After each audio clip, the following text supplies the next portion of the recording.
Балаларға көңіл бұра тұрған учур Оз Ачар учурунда дейт. Оз Ачарда телевизор қойып, музыка қойып, тоқтатылмады.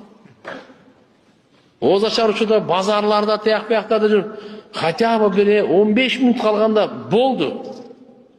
Бардығын тоқтап тұрып, қиблаға қарап дуа қылыш керек екен да. Мына Рамазан айдағы дуа Оз Ачар учурунда тияқ-паяққа алектенбей, алақсыбай, алақы болбой дуаға. Алла қибланы қарап тұрып, Аллаға жүзденіп, чын жүректен сұраш керек, я Алла деп. Дүниенің жақшылығын сұраңыз, қабырның жақшылығын, ақиреттің жақшылығын сұраңыз.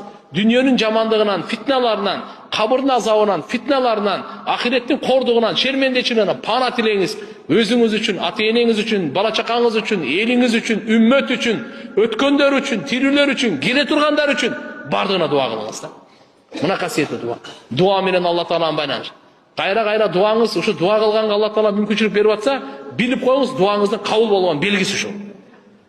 Түсіндіре алдым ба? Азы дуа қылдыңыз. Машалла, дағы дуа қылдыңыз.